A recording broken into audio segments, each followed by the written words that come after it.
Boa noite a todos. Sejam todos bem-vindos a mais um encontro de estudos da série psicológica Joana de Ângeles. Hoje nós temos aqui alguns rápidos avisos que algumas das nossas atividades do GAEB já retornaram à modalidade presencial. Na segunda-feira nós temos a reunião pública seguida de passe. O passe é dado no salão mesmo. Ninguém precisa se deslocar para uma outra sala fechada.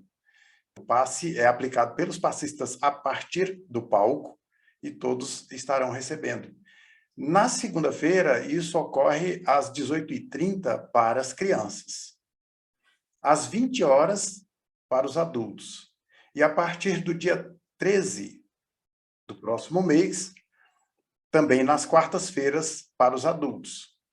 Aos domingos, já retornaram as atividades da Mocidade Espírita Rafael Thomas, a MERT.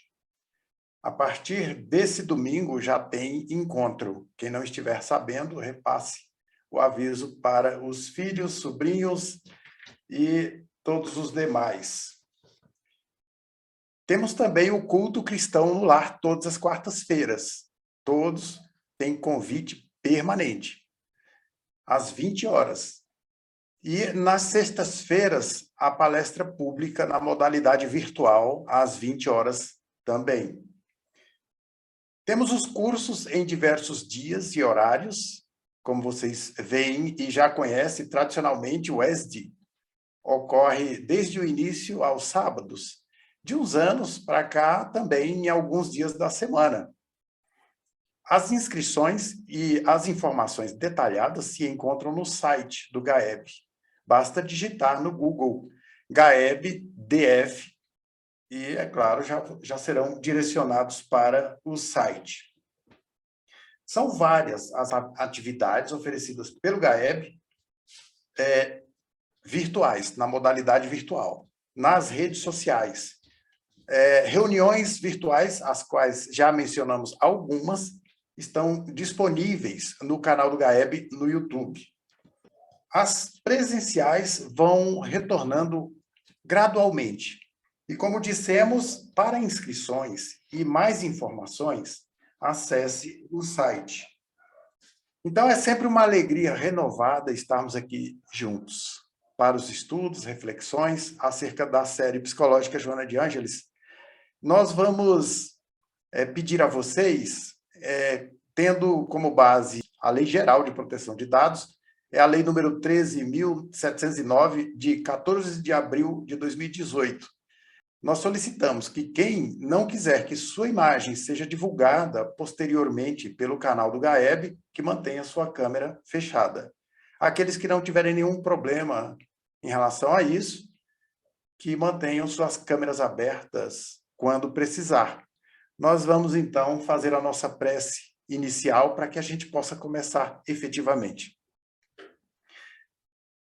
Quem quiser pode relaxar um pouquinho, fechar os seus olhos, esquecer a carga de tarefas do dia, trazer a sua presença, estar consciente, presente, aqui neste momento, agora, para que possamos aproveitar integralmente os momentos que passaremos juntos, buscando a nossa iluminação interior, por meio do legado da benfeitora Joana de Ângeles.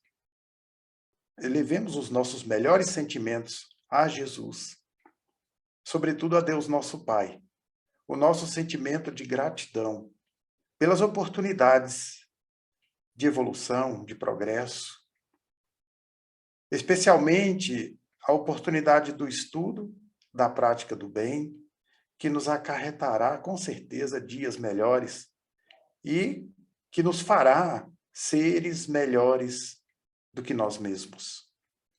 Assim, caros irmãos, caras irmãs, com esses pensamentos elevados, mantidos em nossos corações, não só neste momento, mas durante e depois deste encontro, é que pedimos aos benfeitores que nos protejam, nos amparem, nos inspirem e nos dê as condições adequadas para absorvermos e retermos os conhecimentos trazidos e potencializados pela sua participação. Agradeçamos mais uma vez a Deus e damos por iniciada a nossa reunião de hoje. Nesse instante, a gente passa a palavra para o Eurípides para que ele possa começar a primeira parte do encontro de hoje. Ok, Lésio, obrigado. Boa noite a todos, sejam todos bem-vindos. Vamos então iniciar nosso tema da noite, que é caminhos para a cessação do sofrimento. O sofrimento, ele faz parte da vida, através da qual o progresso intelectual, moral, se expressa e consolida. O espírito necessita lapidar as arestas que lhe encobrem a sua luminosidade. E, para tal, o sofrimento se apresenta como ocorrência normal, que o conhecimento e a força de vontade conseguem conduzir com equilíbrio. O sofrimento, em face das injunções de amargura e dor, de que se é portador, né? Fez com que Joana escreveu esse belíssimo livro, Plenitude, né? E ela já na introdução, ela nos fala o seguinte, ela diz que esse tema vem merecendo mais ampla investigação histórica, de que se tem notícia. Objetivando o quê? Objetivando-se a libertação do sofrimento e a plenitude da criatura. E o Espiritismo, ele vem conclamando para o respeito a Deus, o respeito a si mesmo e ao próximo, a todas as expressões, né, vivas ou não, que lhe constituem o ambiente em que está localizado. E Joana de Ângeles analisa em alguns dos aspectos, na verdade, do sofrimento, convidando o homem, convidando a todos nós ao autodescobrimento. E ela, então, irá nos dizer. Antes, porém, da fala da Joana, eu queria indicar para vocês alguns livros que tratam sobre o sofrimento, né? O livro Plenitude, todo ele trata desse assunto. O livro Libertação do Sofrimento, ditado pela mentora Joana de Ângeles, através do Divaldo Pereira Franco. O livro O Caminho para a Libertação do Sofrimento, da psicóloga italiana Angela Maria La Sala Batà. E queríamos enfatizar a importância do capítulo 5 do Evangelho segundo o Espiritismo, né, o maior capítulo do Evangelho, que trata das causas anteriores e atuais dos nossos sofrimentos, das nossas aflições. Então, Joana irá nos dizer: é inevitável a ocorrência do sofrimento na Terra e nas áreas vibratórias que circundam o planeta, nas quais se movimentam os seus habitantes. Ele faz parte da etapa evolutiva do orbe e de todos quantos aqui estagiam rumando para planos mais elevados. O homem empenha-se para vencer o sofrimento. Todos nós queremos vencer o sofrimento. O sofrimento, contudo, tem sido considerado para muitos, né, como um castigo, como uma vingança ou castigo divino. Diversas escolas filosóficas e doutrinas religiosas estabeleceram métodos depuradores para a libertação do sofrimento. Paralelamente, né, vamos citar o estoicismo, né, que tentou imunizar o homem, estimulando a uma conduta de graves sacrifícios e desencadeadores, né, que seriam desencadeadores do sofrimento. A dor, porém, não é uma punição. Nós que temos a visão espírita, não é mesmo? Antes revela-se o quê? Um excelente mecanismo, né? Um excelente mecanismo da vida a serviço da própria vida. Todo esforço para mitigá-lo, sem a remoção das causas, não logrará senão paliativos, adiamentos, né? Então, em todo processo degenerativo de aflição, vamos dizer assim, o espírito em si mesmo é sempre responsável, gente, consciente ou não. O sofrimento pode e deve ser considerado uma doença da alma. Pode-se dizer que o sofrimento constitui-se eleição de cada criatura, mesmo porque a sua intensidade e duração estão na razão direta da estrutura evolutiva, das resistências morais, características do seu estágio espiritual. Fugir, escamotear, anestesiar o sofrimento são métodos ineficazes, mecanismos de alienação que postergam a realidade. As relações de ira, violência, rebeldia, o sofrimento, mais o ampliam. A resignação dinâmica, isto é, a aceitação do problema com uma atitude corajosa de enfrentar e remover-lhe a causa, representa avançado passo para a sua solução. Na raiz do sofrimento, né, de qualquer tipo de sofrimento, sempre será encontrado como seu autor o próprio espírito, que se conduziu erroneamente, trocando o mecanismo do amor pela dor no processo da sua evolução. Então, coloquei até em letras garrafais aí embaixo no slide para vocês verem, como destaque, a origem do sofrimento está no próprio espírito, não é mesmo? Pelo uso indevido que nós fizemos em vidas transatas e nessa vida, da liberdade que Deus nos deu de pensar e de agir, que é o livre-arbítrio, que, em consonância com a lei de causa e efeito, nos faz passar por situações reparadoras, para que evoluamos um tanto mais. Nesse ponto aí, eu trouxe para vocês, eu queria primeiro falar para vocês que a dor, gente, ela é uma manifestação física, tá? É inevitável, incontrolável e independe da nossa vontade. Diríamos, então, que a dor ela é exógena, ou seja, ela pode ser causada por outras pessoas, ela pode surgir através de doenças. Então, são diversas as causas das nossas dores. Já o sofrimento, nos diz Joana de Ângeles nesse livro, é manifestação mental, psicológica, é opcional. Ou seja, me permito sofrer, deixo que circunstâncias me façam sofrer. O Buda, Siddhartha Gautama, tem uma frase atribuída a ele que diz o seguinte: a dor é inevitável, mas o sofrimento é opcional. Ou seja, é uma opção nossa sofrer ou não sofrer, a partir do momento em que usamos o nosso livre-arbítrio. Portanto, ninguém tem um destino de sofrimento. Ele é o resultado da ação negativa, jamais a causa, nos fala Joana de Ângeles. Aí, então, coloquei para vocês aí num quadro, né, resumo, as causas do sofrimento. Causas físicas ou ambientais. Nós colocamos aí os desgastes pelas alterações naturais dos órgãos, né, doenças, lesões. A violência urbana pode causar sofrimento, a nossa mobilidade, o ambiente familiar, os relacionamentos. E como causas psicológicas, nós colocamos aí o sofrimento por causa do sofrimento, né? Temos também sofrimento por causa do futuro. Muitas pessoas sofrem por aquilo que ainda não aconteceu.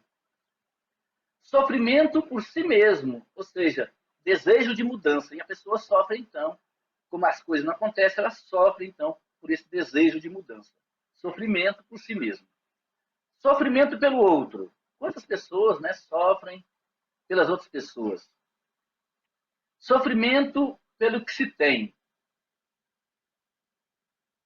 Né? Muita gente sofre, não quer perder aquilo que tem.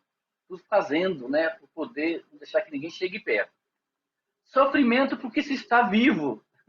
Então, para a pessoa, a vida é um constante sofrimento. Sofrimento porque se está morrendo, ou seja, um envelhecimento natural, e a pessoa sofre porque está sentindo que a vida está se esvaindo, né? Está se morrendo. Então, a pessoa sofre porque está morrendo. Sofrimento pelo sofrimento, ou seja, sofro porque estou sofrendo. Isso é até engraçado, né? E por último, nós colocamos aí o 10º, né? Sofrimento porque não queremos parar de sofrer e fazemos os outros sofrerem. Quantas pessoas fazem assim, né? Quantas pessoas agem assim? Né? Sofrimento porque elas não querem parar de sofrer, porque se parar de sofrer, as pessoas não vão se preocupar com ela, não vão sofrer por ela. Então, ela mantém e cultiva esse tipo de sofrimento. A frase, né? Muitas pessoas se preocupam perguntando por que sofremos, né? Mas, na verdade, a pergunta deveria ser: para que sofremos? E daí a gente vai encontrar as causas, né, dos nossos sofrimentos. As origens do sofrimento, gente, se apresentam por meio de condições internas e externas, resultando daí outras duas ordens: as doenças de origem kármicas ou de vidas passadas e as devido às emoções perturbadoras que nós às vezes cultivamos ou que se nos aparecem devido a uma série de causas. Então, esse determinismo, gente, é inevitável apenas em alguns aspectos, né, como nascimento, morte, encarnação, ele estabelece as linhas matrizes da existência corporal. As provações se manifestam dessa forma de maneira suave, lenificadora no seu conteúdo e abençoado nas suas finalidades. E as expiações, né, todavia, elas são impostas irrecusáveis, por constituírem o quê? Constituir a medicação eficaz, né? Vamos dizer assim, a cirurgia corretiva para o mal que se agravou, vidas pretéritas, principalmente. Então, o amor de Deus, gente, objetivam reeducar e conquistar o revel, não matando, é claro, isto é, não extinguindo. Então, cada ser vive com a consciência que estrutura. Há, em nome do amor, casos de aparentes expiações, né? Por exemplo, seres mutilados, surdos mudos, cegos e paralisados, e aidéticos, por exemplo, entre outros, que escolheram essas situações para lecionarem, vamos dizer assim, coragem e conforto moral aos enfraquecidos na luta e desolados na redenção.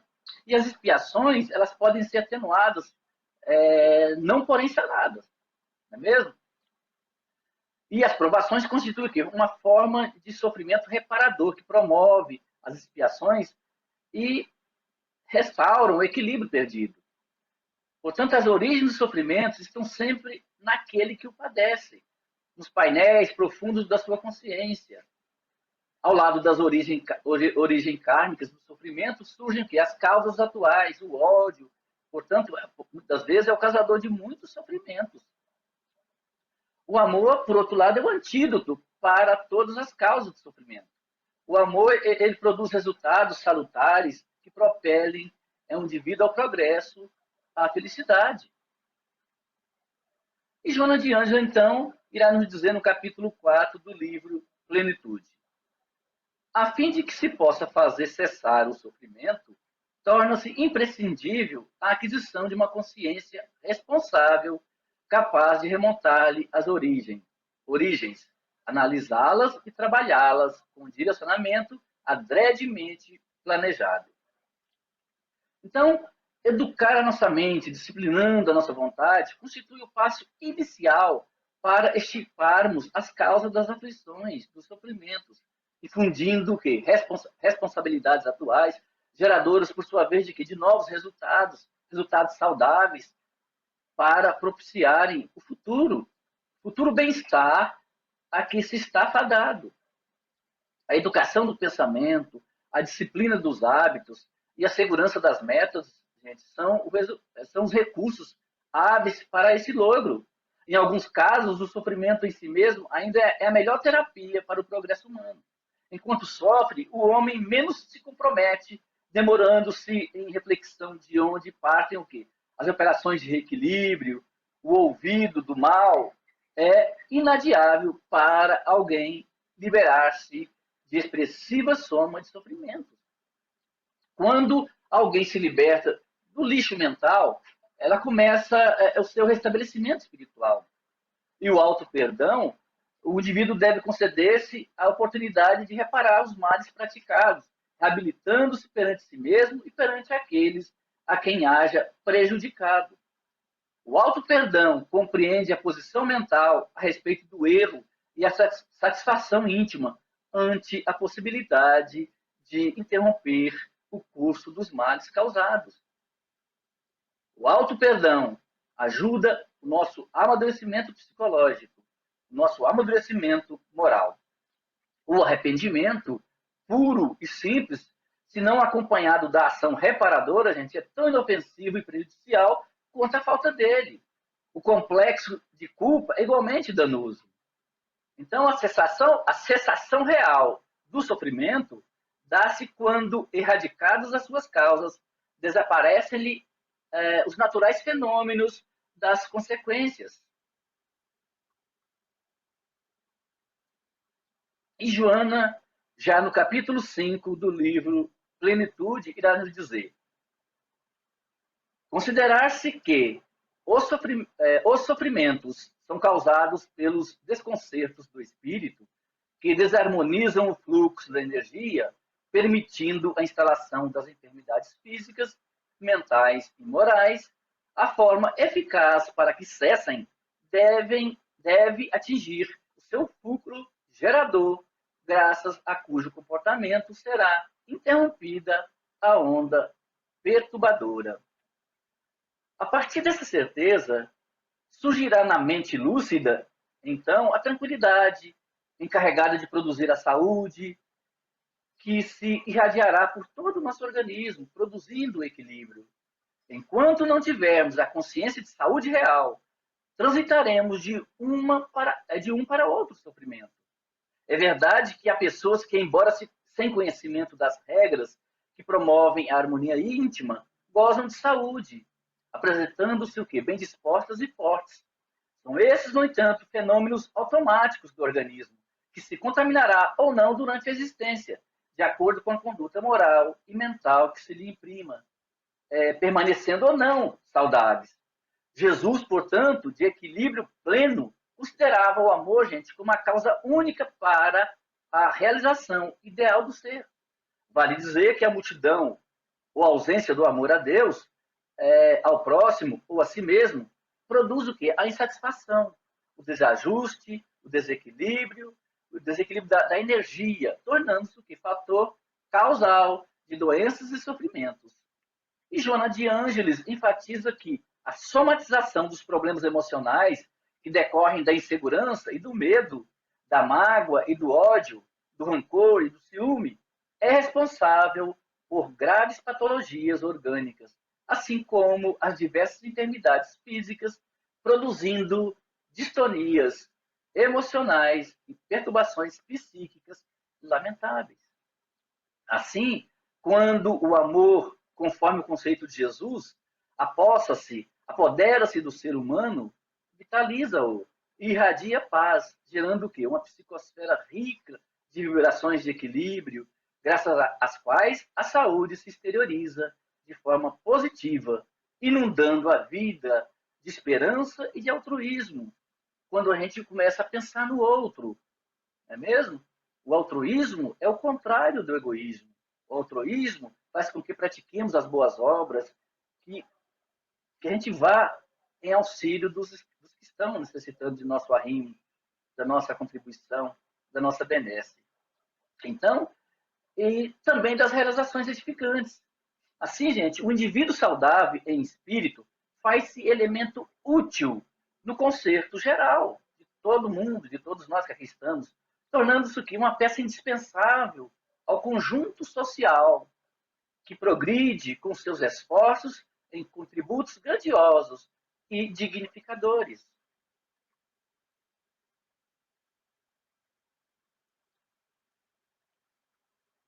E Joana irá nos dizer ainda nesse capítulo 5, o recolhimento interior, mediante análise profunda dos recursos ao alcance, favorece o homem para que encontre os meios que fazem cessar o sofrimento.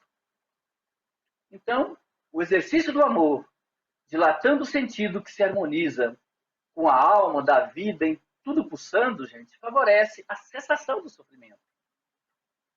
Acaso, é claro, existente.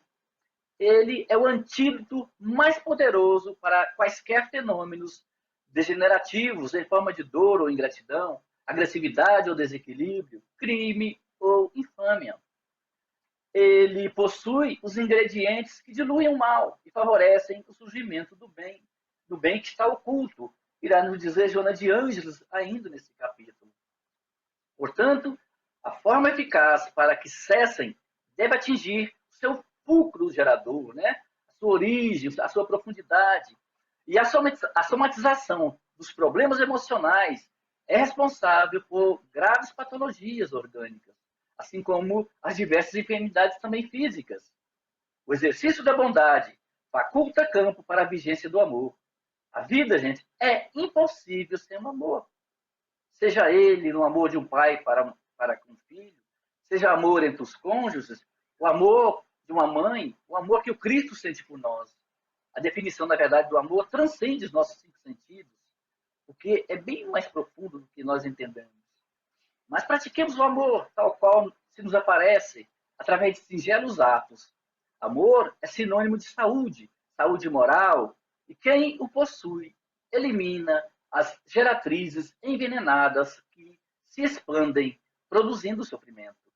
É o amor que leva à piedade fraternal, à compaixão.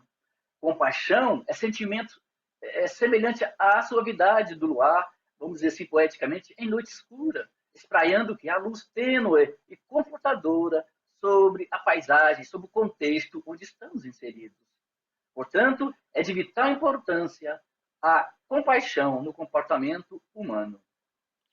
Ela conduz à análise a respeito da fragilidade da existência corporal e de todas as ciladas, né, de todos os enganos que a disfarçam. A compaixão se torna o fator que faz cessar os sofrimentos, partindo da emoção para a ação. A iluminação resulta do esforço da busca íntima, do ser profundo que somos, do self, do espírito eterno. A verdadeira iluminação promove o homem, que anula todas as causas de sofrimento, fazendo-as cessar. Joana fala nesse capítulo 5, nesse belíssimo capítulo 5, que vocês devem ter lido, sobre a necessidade que temos de buscar subsídios para o processo de recolhimento. Recolhimento interior entre os seres, como se fossem nossos próprios pais, normalmente a mãe, objetivando debelar, cessar o sofrimento. Isso porque nossos pais enviaram, de maneira geral, né, esforços para a manutenção de nossas vidas, mesmo aqueles que não souberam cumprir com seus deveres. Desse modo, hajamos para com todos com sentimentos de respeito e de ternura, sendo esse o primeiro passo para a autorrealização, o equilíbrio da emoção, liberando-se-nos interiormente de quaisquer reminiscências, né? Lembranças amargas ou perturbadoras, que são, na verdade, matrizes ocultas de muitos distúrbios comportamentais geradores de sofrimentos. Joana explica que a imagem da mãe, de alguma forma, respondendo por muitos conflitos, é também criadora de saudáveis estímulos.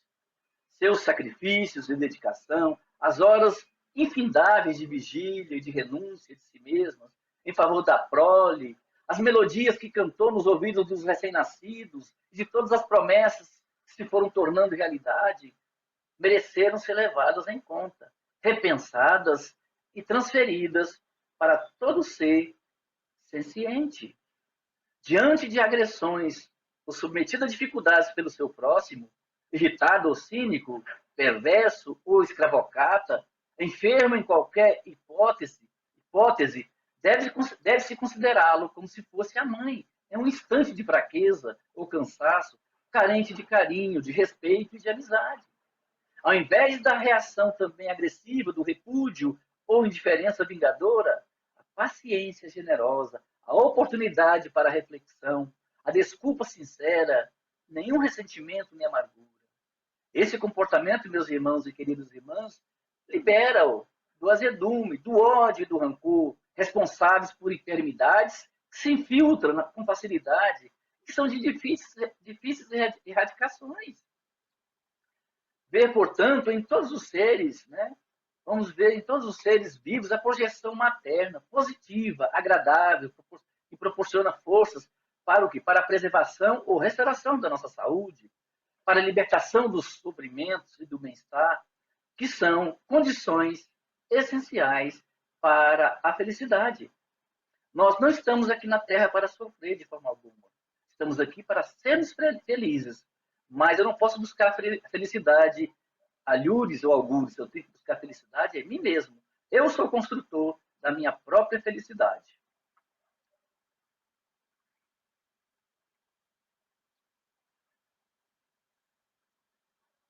E Joana, nesse capítulo 5, irá nos dizer: no interior do diamante bruto, escuro e informe, fulgura uma estrela que aguarda ser arrancada a golpes de cinzel e lâminas lapidadoras. Não há ninguém que não possua bondade interior, queridos irmãos.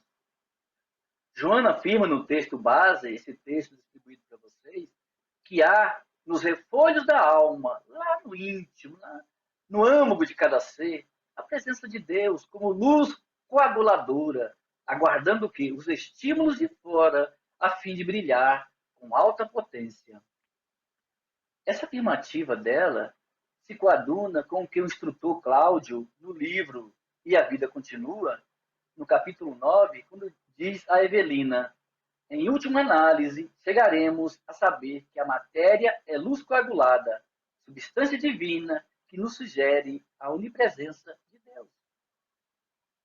Muitas vezes, portanto, pessoas agressivas que se comprazem em atormentar, produzindo sofrimentos, são portadoras de muitas dores íntimas, que buscam disfarçar sob a máscara da violência, da falsa superioridade, da alucinação, da experiência de identificar a bondade nos seres em geral, vem a extraordinária conquista de descobrir a presença de Deus em toda parte, em todas as criaturas, estabelecendo vínculos emocionais de intercâmbio e que se torna lúcido o empreendimento, né, que é válido, inclusive, e que faculta o progresso dos homens, desenvolvendo aptidões mais eloquentes e expressivas. O Livro dos Espíritos, que é a primeira obra da codificação kardeciana, que a maioria de vocês já leram, já estudaram, na pergunta número 1, Allan Kardec inquire as entidades que citaram o livro: que é Deus?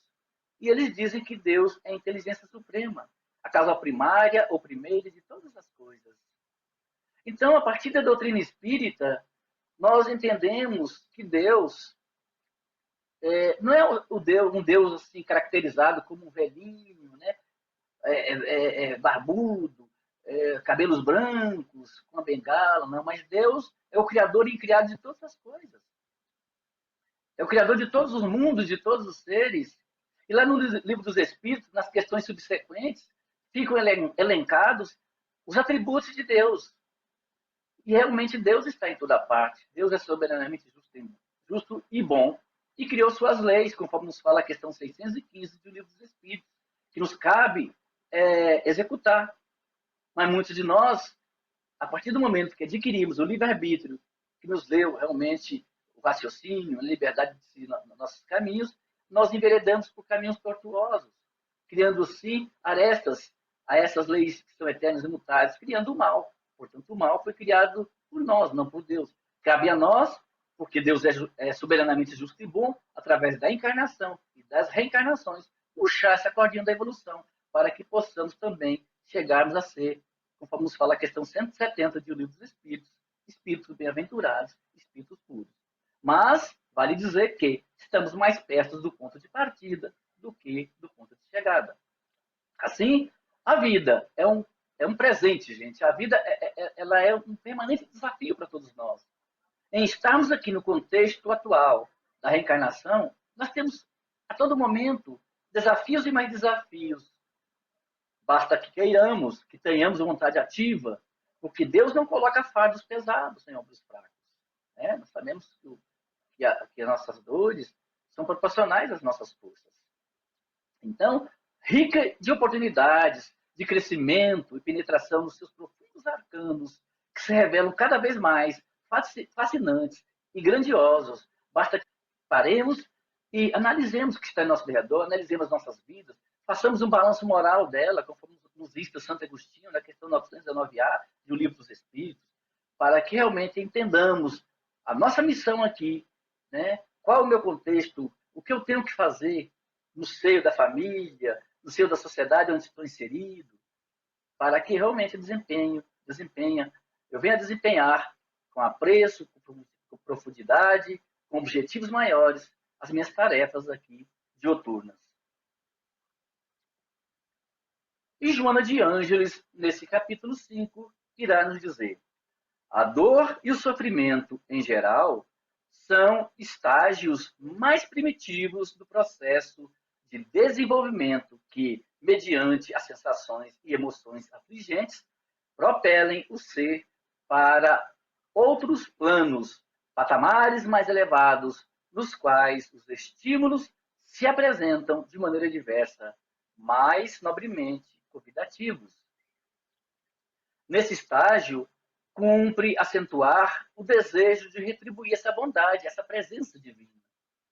A harmonia universal, gente, resulta da diversidade de formas, de expressões, de apresentações, em sutis processos de sintonia, de similaridade. Da mesma forma, ao se identificar qualquer valor relevante, especialmente a bondade em pessoas e animais, é preciso planejar e retribuir esse sentimento. Nós vivemos em sociedade, né? Aristóteles já nos disse, o homem é um animal político, o homem carece de viver em sociedade. E vamos evolver, segundo Carl Gustav Jung, não só através de envolver o olhar para dentro de nós mesmos, do autoconhecimento, da autorrealização, né? O processo de individuação, mas também vamos desenvolver esse processo no contato com o outro, através das relações sociais, das interações sociais.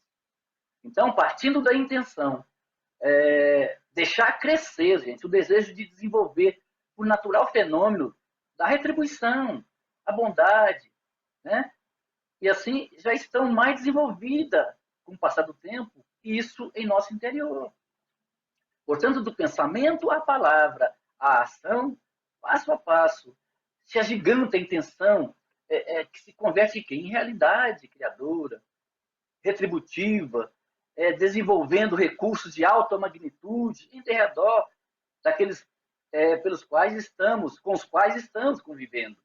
E essa motivação de energia positiva, ela é saudável esforço para evitar-se o quê? O sofrimento, ou dele liberar-se.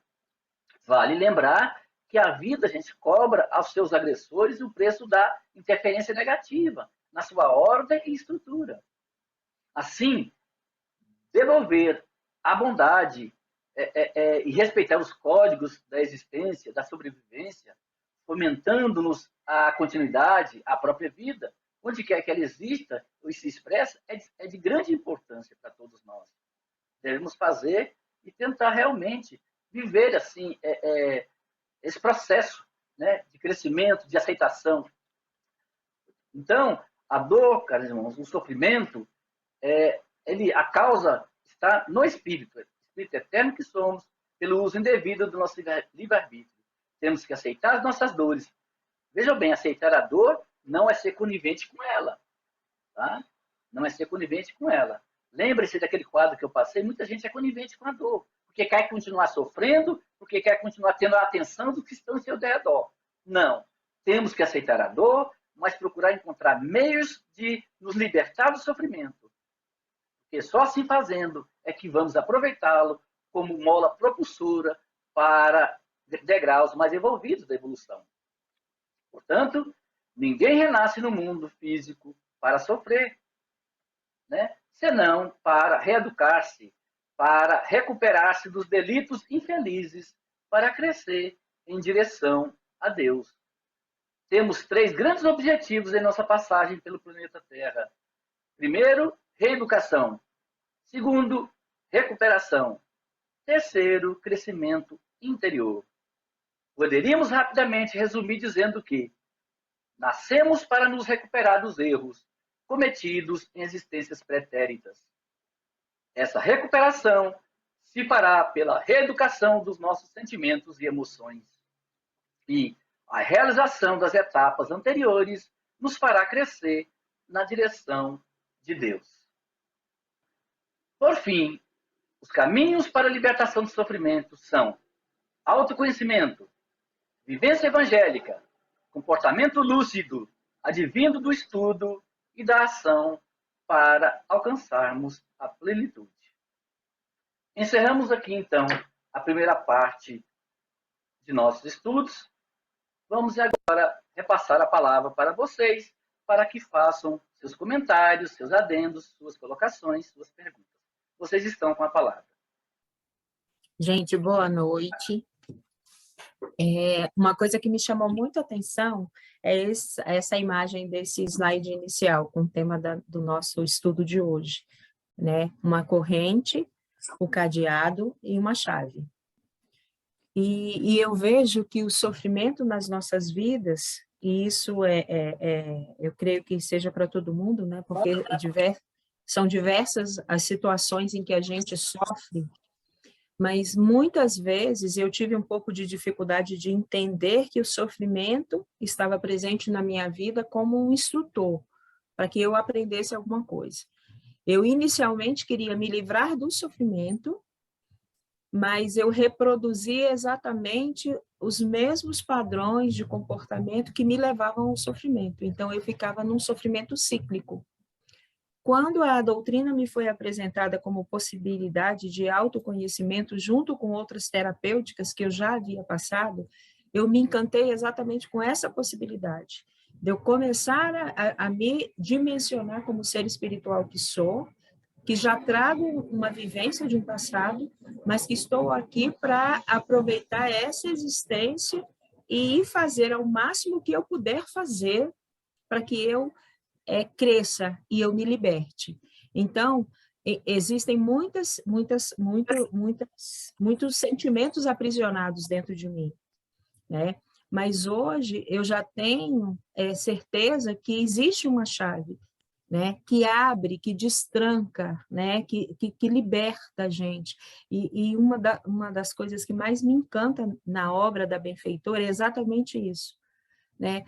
Colocar luz nessas sombras que a gente carrega, não trabalhar com culpa, mostrar para a gente que auto-perdão se faz necessário, né? Que a gente, quando observe a nossa vida, porque a gente às vezes observa a nossa vida como a ótica de quem nos fez sofrer, mas a gente esquece que também a gente provocou e gerou sofrimento muito no outro, né? E nesse misto dessa troca de papéis, na construção do viver, a gente vai se posicionando e vai tendo o que eu tenho hoje, é sede de viver, sabe?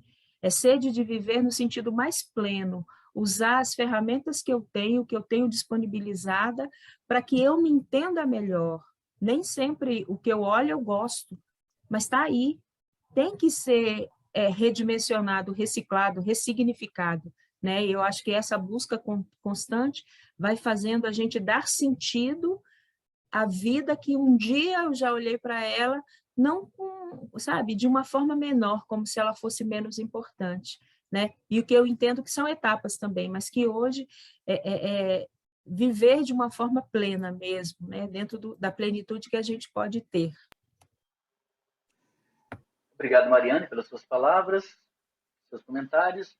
Mais alguém? O texto que vocês mandaram, né? Eu pensei, nossa, é um tema muito fácil, né, da gente estar aí debatendo, porque vai dar dicas, né, de como a gente está acessando, né, o sofrimento. Aí eu comecei a pensar e percebi como que é complexo essa reflexão de cessar o sofrimento. Porque a gente está tão habituado a manter o sofrimento na nossa vida que parece que a gente apega a esse sofrimento, né? Como se ele fosse assim uma moeda para chamar a atenção, né? Dos outros com relação a nós, alimentando aí a nossa carência, muitas vezes alimentando a nossa revolta, a nossa rebeldia. Eu acho que a gente precisa muito pensar sobre o nosso conceito de felicidade mesmo. Eu sei que a Joana de Anjos tem nos ajudado muito, e eu acho que é importante a gente estar cada vez mais fortalecendo essa compreensão, porque a gente tem um conceito, muitas vezes, muito equivocado de felicidade, porque a gente quer, para a gente ver felicidade, aquilo que a gente define como o que nós queremos, né? Os moldes como nós planejamos essa felicidade. E se ela não vem, né, da forma como nós idealizamos, a gente não vê felicidade nas coisas. E com isso a gente cria, né, trevas e prantos na nossa vida sem necessidade, por causa de um orgulho ferido, né, de uma infantilidade, e com isso a gente vai gerando muito desequilíbrio. Eu acho que esse tema ele é tão profundo que ele me fez mergulhar nesse sentido. E aí eu fiquei pensando, como que a lei divina, né, ela sutilmente ela vai nos reabilitando aí, porque ela não deixa passar nada, né? E vai trazendo aí as verdades libertadoras, exigindo da gente os danados dos valores morais, que não são fáceis, né? E é um desafio, mas é um desafio muito, muito profundo, no meu entendimento, e interessante. A Michelle levantou o dedo aí, Michelle. Eu queria só dizer assim, que o sofrimento, há sofrimentos necessários, né? A gente precisa entender como lidar com os sofrimentos, né? Existem sofrimentos que mergulham a alma da gente assim, num caos, né? Onde você tem que se reencontrar, quando você perde alguém muito querido. Então, há sofrimentos que são provocadores de um crescimento muito grande. Então, eu me vejo assim nesse crescimento constante. E é interessante que a Raimunda falou aí agora, né? Que a gente só lembra quando a gente está sofrendo. Mas é o orar e vigiar. Eu percebo que a cada instante, se a gente ficar muito impregnado da matéria, do mundo, a gente acaba esquecendo do nosso propósito enquanto encarnados, né? Então, assim, é o orar e vigiar o tempo inteiro, porque nós estamos aqui, mas não somos daqui. Então, há essa diferença. O sofrimento ele é necessário para que a gente encontre, no meio desse caos todo interno que a gente vive, as respostas que a gente tem, mas que a gente não quer encontrar, porque está escondidinha por alguma razão. Mas viver sem esse sofrimento, eu não sei se a gente é capaz disso hoje, né? Porque a gente está imbuído de sofrimentos o tempo inteiro. Pode ser que a gente não tenha o nosso, mas aquele, né, que você relacionou lá, os tipos de sofrimento. Pode ser que eu não sofra diretamente por mim, mas eu estou sofrendo pelo outro.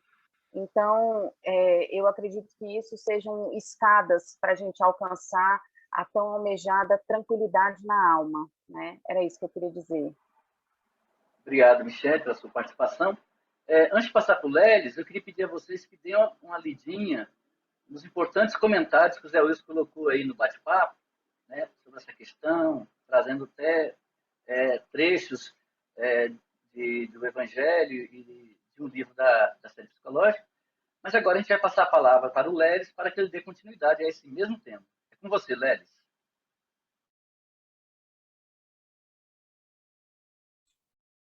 Mais uma vez, boa noite a todos. Gostei muito dos comentários. Realmente a gente se empolga, viu, gente? Não se preocupe com a empolgação, não. Pode se empolgar mesmo, né, Eurípides? Então, nós vamos agora para a segunda parte. E deixa eu compartilhar aqui os slides. Com base na fala de vocês, depois da apresentação muito boa do Eurípides, eu lembrei aqui foi com a fala da Mariane e também da... quem foi, meu Deus? Carmen, isso. Aí eu me lembrei essa questão de estar consciente, né? Nós precisamos mesmo desenvolver a nossa percepção, expandir a nossa consciência. E vocês falaram bastante do ego, essa questão de o ego necessitar do sofrimento como uma espécie de apoio para ser percebido, é como se fosse uma melancia na cabeça mesmo, né? Então, é um método do ego de chamar a atenção para si. Então, com relação à consciência, só para recordar, tá? Isso nem está nos slides. Jung definiu a consciência, vejam só, como a relação entre os conteúdos psíquicos e o ego. Na medida em que o ego percebe essa relação como tal. Quer dizer, o ego tem que estar ciente dessa relação dos seus conteúdos mais profundos consigo mesmo. Enquanto nós não temos essa consciência de que nós temos um inconsciente profundo, um inconsciente pessoal, e que é um porão que devemos visitar e conhecer os conteúdos lá guardados, então a gente não é consciente. Foi só para lembrar. Agora nós vamos entrar na nossa segunda parte. Bem, primeiramente, antes de começar aqui, nós vamos ler um pequeno trecho aqui bastante importante, da benfeitora Joana de Ângeles.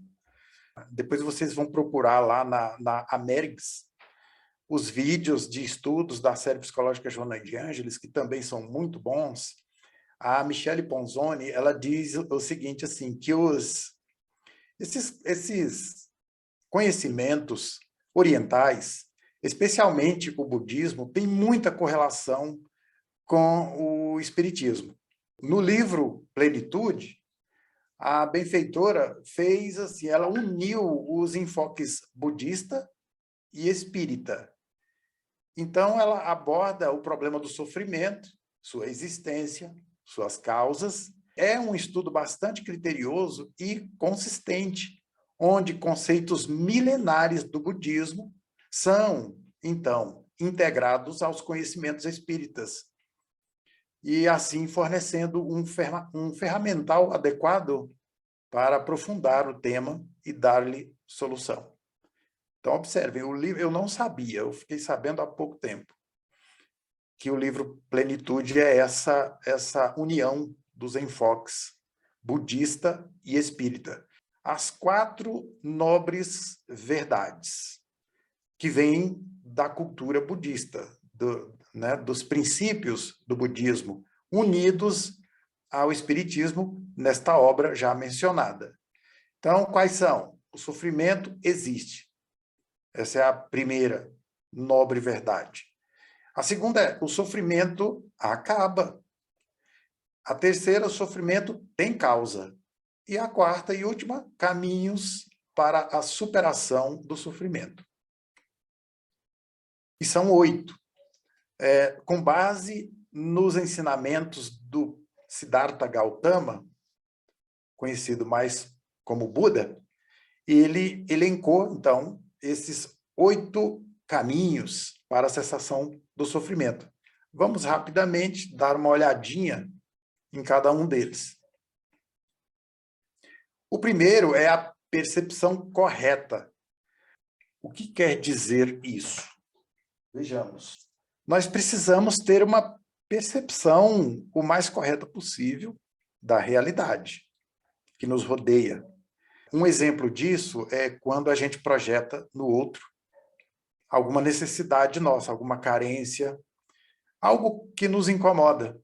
E quando a gente percebe uma atitude em alguém e essa atitude nos causa algum mal-estar, vamos chamar assim, e a gente só percebe, observa e passa, ok, sem problema, isso é normal. Qualquer pessoa tem essa reação. Agora, quando isso ocorre e nós sentimos uma necessidade de tripudiar, de comentar e de condenar, e de falar com alguém e exaltar, nos exaltamos com isso, aí está a revelação de algo que temos em nós e que estamos projetando do outro. A percepção correta, por isso a gente mencionou, com base na fala das meninas, o que é consciência. Consciência, repito, é a relação entre os conteúdos psíquicos e o ego. Agora, nós precisamos educar, esclarecer o ego a ponto de que ele perceba essa relação, que há uma relação lá no seu íntimo dele mesmo com os conteúdos psíquicos. Por isso que a gente gosta de insistir naquele exemplo didático, a analogia do porão. A gente precisa abrir o porão, entrar lá e colocar luz e selecionar o que deve permanecer, o que deve ser reciclado e por aí vai. Então, a percepção correta, a consciência da realidade resulta da observância dos acontecimentos diários, da transitoriedade do chamado mundo objetivo, é o mundo material, e de uma análise tranquila e lúcida a respeito do que é verdadeiro em relação ao aparente, do essencial ao secundário e sucessivamente. O que realmente é relevante na nossa passagem pelo mundo físico, na nossa existência corporal? O que é relevante?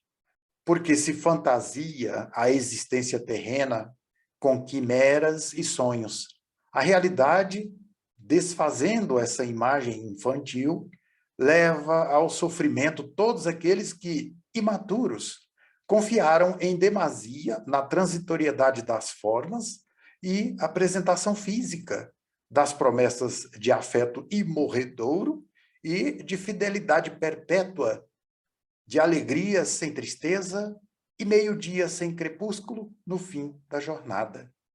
Assim, a morte da ilusão fere aqueles que lhe confiaram a existência, entregando-se-lhe sem reserva, sem precaução. A ilusão é, pois, anestésico para o espírito. Então, observe que desilude-se quem se iludiu. Essa fantasia com a qual vestimos a existência, ignorando a realidade, isso é desfeito com o natural choque de realidade que todos nós sofremos. E aí lá já veio o verbo, né? Sofremos.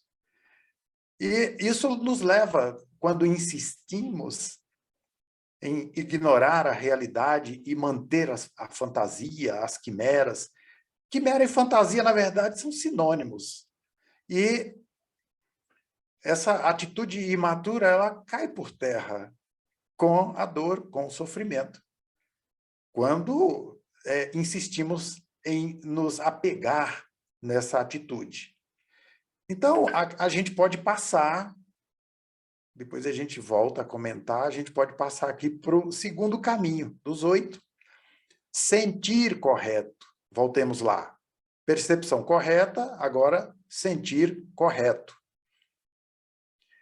É o amor que leva à piedade fraternal, à compaixão, induzindo o homem à solidariedade e mesmo ao sacrifício. Nos princípios lá do budismo, unidos ao espiritismo, é ter empatia, é o desenvolvimento da compaixão. Aí ela continua dizendo o seguinte: há um tipo de compaixão que não resultando da ação dinâmica do amor profundo, pode ser perniciosa e até deprimente. Trata-se daquela que lamenta o sofrimento e descoroçoa quem o experimenta, como uma forma de aureolá-lo de desdita e abandono, de falta de sorte e desgraça. Essa atitude transparece e resulta de uma ótica equivocada sobre o sofrimento, deixando a perspectiva equivocada sobre o sofrimento, deixando a perspectiva de que o mesmo é punição arbitrária, injustiça perturbadora. É como a gente costuma dizer, né? Isso é castigo de Deus. A compaixão junta-se ao companheirismo, que comparte dos sentimentos alheios, sem enfraquecer-lhes as resistências morais, incitando o indivíduo à perseverança nos ideais e postulados relevantes, que o impulsionam ao incessante avanço, sem possibilidade de retrocesso. Observe, esse sacrifício, essa dedicação, é resultante do sentimento correto em relação ao sofrimento. Precisamos compreender a finalidade do sofrimento, como o Eurípides bem lembrou, é um método educativo. É o que eu retirei das palavras do Eurípides no meu entendimento. É um processo pedagógico que leva o ego a se tornar dócil ao self um dia. Terceiro, é pensar correto. O campo mental indefeso faculta que as farpas do mal aí proliferem, infestando a área com resíduos pestíferos responsáveis por males incontáveis. Essa é a descrição de Joana de Ângeles. E lá, em Buda, o que é que se diz? Embora estejamos numa situação de penúria, de escassez, de dor, é preciso focar no que há de bom, no aqui, agora, para que saiamos da situação o menos ilesos possível. E aí foi mencionado um exemplo que eu gostei muito. Um monge, muito sábio, estava caminhando pela floresta, então, de repente, ele tropeça e cai num barranco e vai abaixo. Só que no meio do caminho, na extensão do barranco, havia um tronco com galhos bem próximos ao chão e ele ficou preso aí. Tá? Ele tropeçou porque um urso enorme começou a segui-lo. E quando ele tentou correr, ele caiu no barranco. E ficou ali preso, como eu já falei. E mais abaixo, se ele tivesse continuado até o pé do barranco, ele teria encontrado um tigre. Tinha um tigre lá esperando.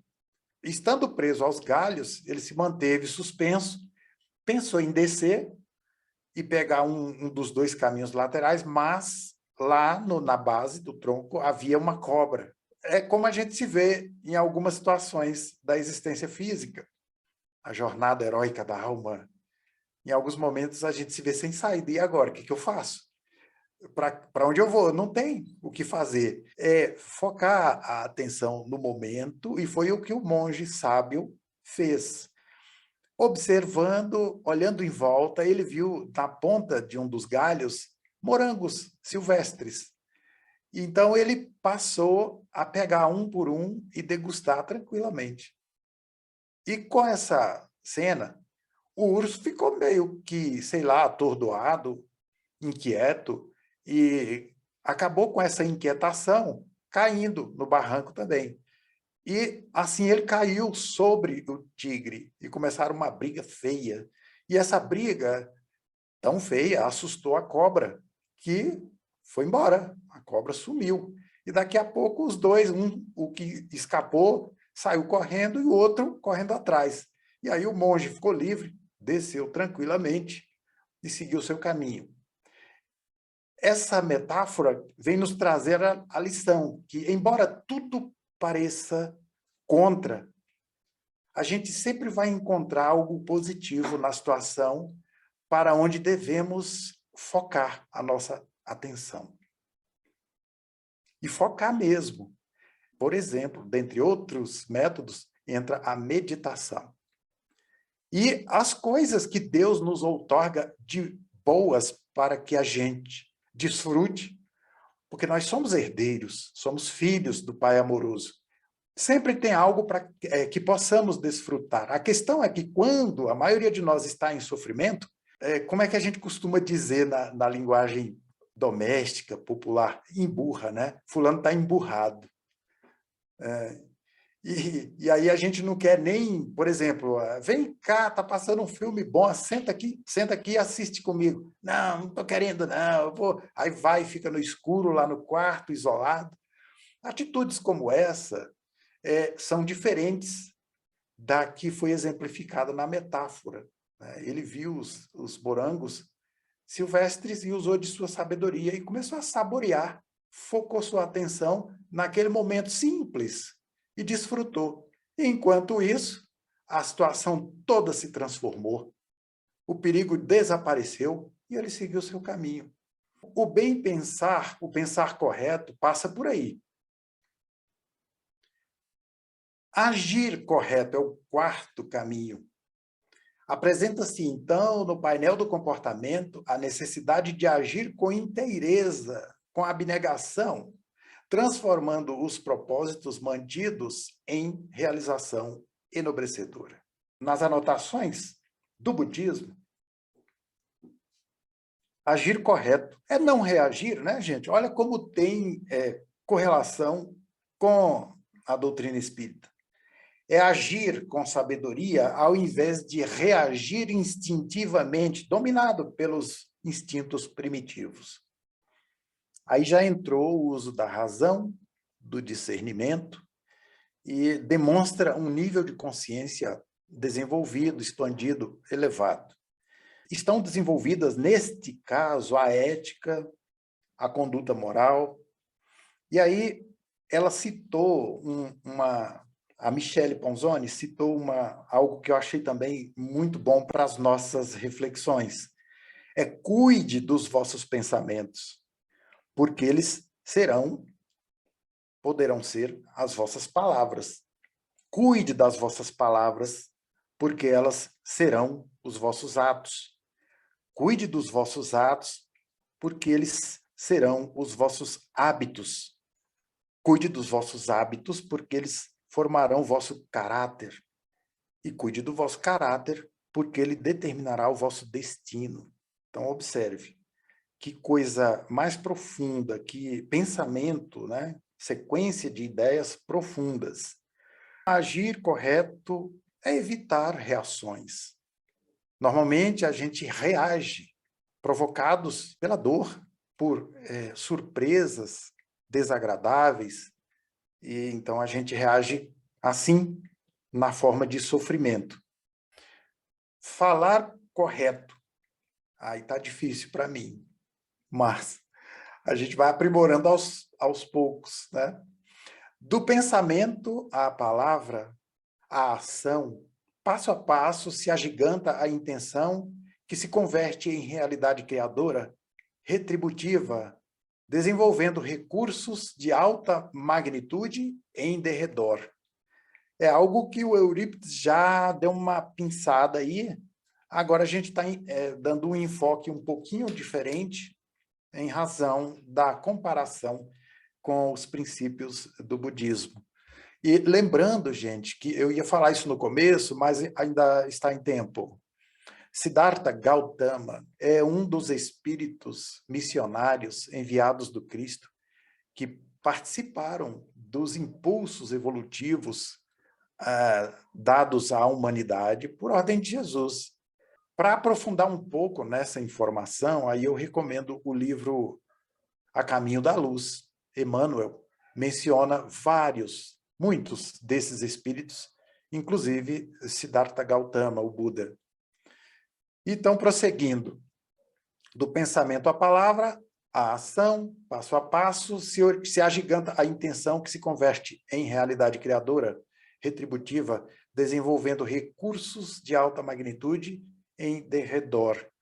Aqui, fazendo a analogia, falar correto, um ensinamento de Jesus, que não é o que entra pela boca do homem, né, que causa o mal, é o que sai. Educar a fala começa principalmente pelo ato de pensar e de nunca falar no momento de exaltação, ou falar o mínimo obrigatório.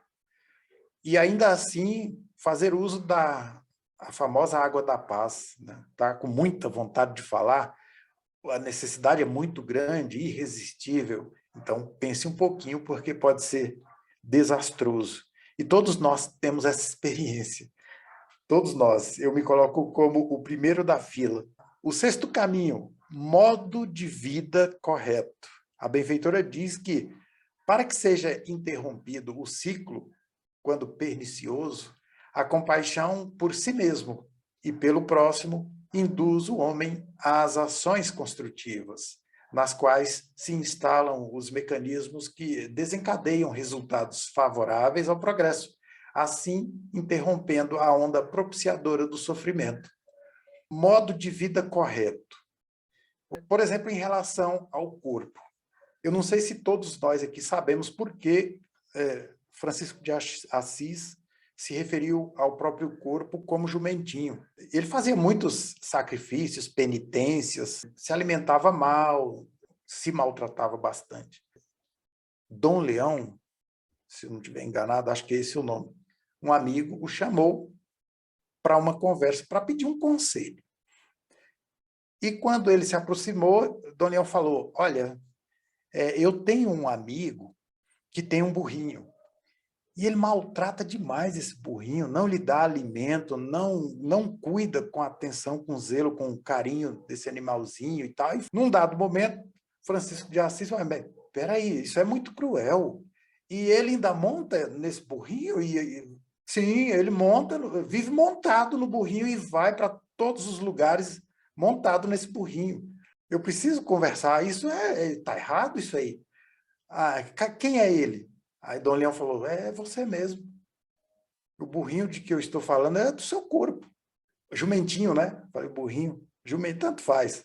Realmente é assim, né? A gente compra um carro, olha só, o objeto de comparação, um carro. E aí você pega ali o manual para fazer tudo direitinho, conforme o manual. O tipo de óleo, os períodos de troca, as revisões e tudo mais. Aquele cuidado, atenção, e você não vai colocar nada que não esteja especificado ali, vai cuidar da pintura. Se aparece um arranhão, meu Deus, é um sofrimento. Já com o corpo, a gente sabe que não pode comer isso, não pode comer aquilo, tem que ter atividade física, tem que comer leve à noite, se for comer à noite, tem que ser refeição leve, e se alimentar bem pela manhã, e todas aquelas recomendações que eu não vou agora descrever uma a uma, relacionar todas elas. Mas a gente não faz. E ainda jogamos álcool goela abaixo, tabaco, e, enfim, né? Olha os maus tratos, né? Vão acabar nos tirando esse jumentinho de tantos maus tratos que a gente proporciona ao pobrezinho, né? O modo de vida correto implica também em cuidar bem do corpo, mas também, o mais importante, cuidar do espírito. Como disse Santo Agostinho, cuide do seu corpo como se fosse viver para sempre, e cuide do seu espírito como se fosse morrer amanhã. E Chico Xavier repetiu isso, né? Replicou isso. O 7º caminho, o esforço correto. No que tange aos meios para facultarem a cessação do sofrimento, as ações meritórias, conforme já enfocadas, são preponderantes, destacando-se que aquelas inabituais que caracterizam os temperamentos nobres e sentimentos abnegados. Gente, eu estou tirando fragmentos para comparar aqui com os 8 caminhos para a superação do sofrimento, tendo em vista que vocês leram o texto. Mas se não leram, não houve tempo, por alguma razão não leu, não tem problema. Esse encontro vai ficar gravado e depois vocês fazem a leitura com mais calma, mas façam, porque esses caminhos compreendidos e colocados em prática, de fato, cessa o sofrimento. Que a gente percebe que já estamos, né, praticando em razão do Espiritismo, dos ensinamentos trazidos pelo Espiritismo, por Jesus. Então, a gente fica feliz. O esforço correto, a gente pode lembrar aqui, nesse momento, de Jung, quando ele disse que a preguiça é sintoma, né? Quando a gente não está empregando bem a nossa energia, a energia psíquica, para algo relevante. Então, a preguiça é só um sintoma. Diante disso, é bom que nós todos, identifiquemos o que nos promova. O que é que eu posso fazer na vida de relacionamento social, na interação com os outros e comigo mesmo? O que devo fazer que me enalteça, que me eleve? A gente vai sempre encontrar, se procurar. Alguns exemplos que podem esclarecer melhor isso na hora de fazer uma prece. Isso é muito íntimo, nós não vamos expor, nem a mim, nem a ninguém, mas muitos têm preguiça de fazer uma prece. Aí a gente fala, Pacificão também, aí fez a prece, né? É aquela coisa bem rápida mesmo.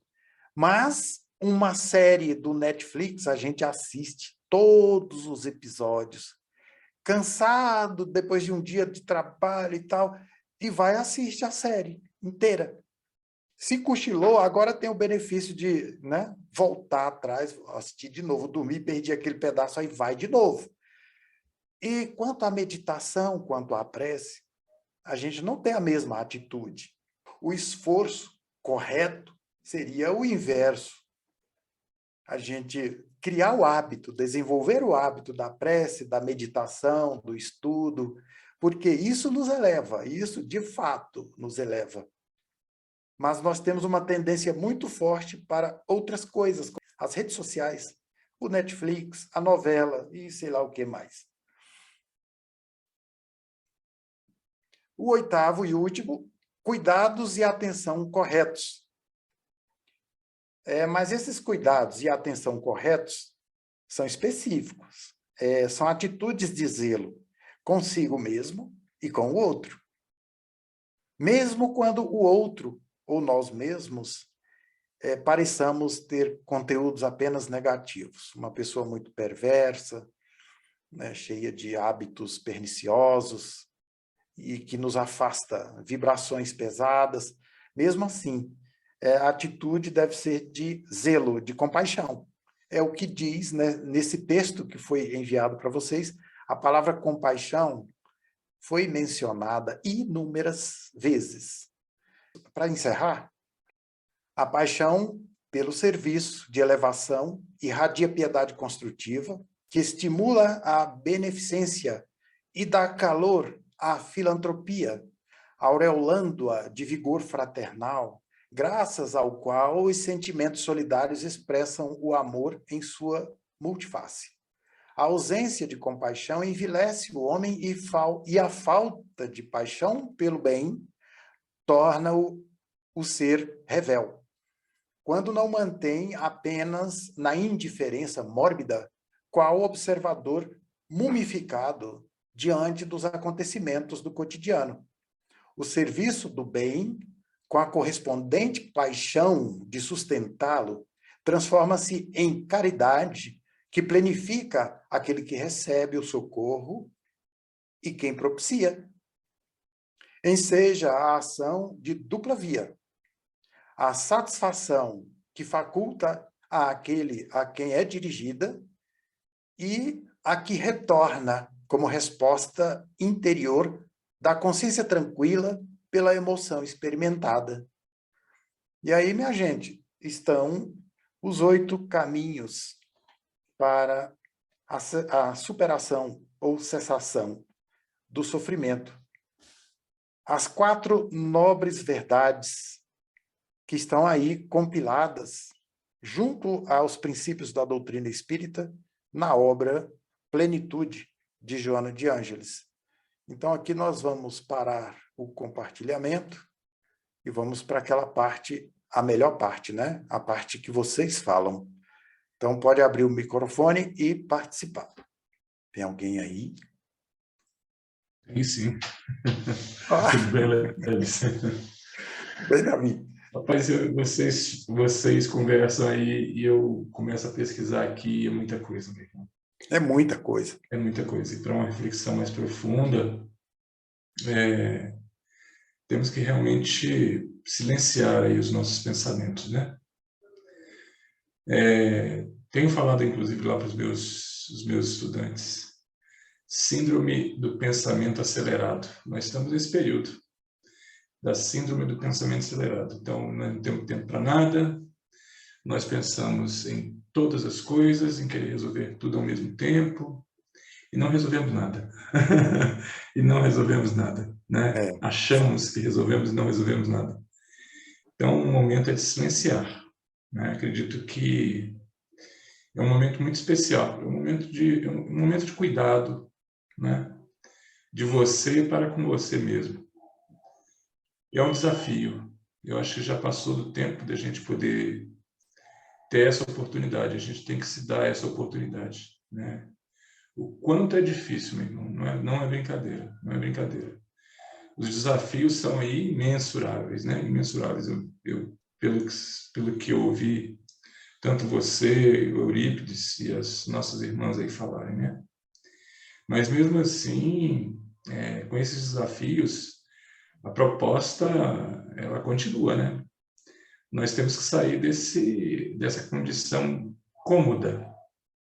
É muito cômodo, né? Tudo é muito cômodo, né?